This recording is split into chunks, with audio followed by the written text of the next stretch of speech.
Hi friends, అందరూ ఎలా ఉన్నారు? పిల్లలు వంకాయ తినకుండా ఇబ్బంది పెడుతున్నారా? మా బాబు కూడా వంకాయ తినడు.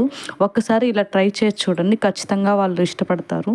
దీంట్లోకి మనం ఆవాలు, జీలకర్ర, పచ్చెనగపప్పు, వేరుశనగపప్పు, తినే శనగపప్పు, ఎండుమిర్చి, కొంచెం అల్లం వాటిని వేసి మంచిగా పొడి చేసుకోవాలి.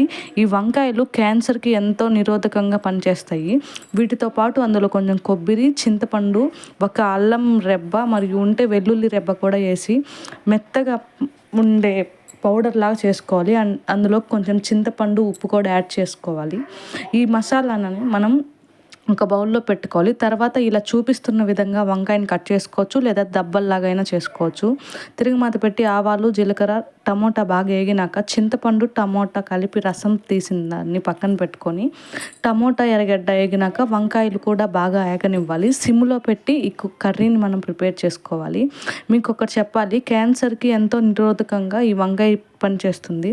అందులో ఉప్పు, కారం అవన్నీ చూసుకోవాలి. మనం ముందుగా పసుపు వేసుకోవాలి.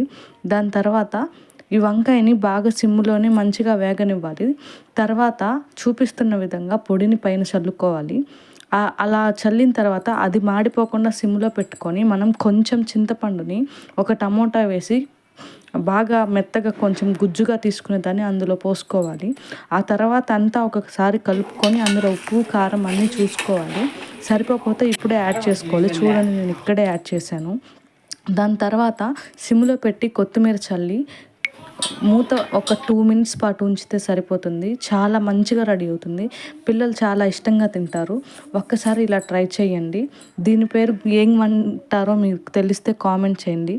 Thank you for watching.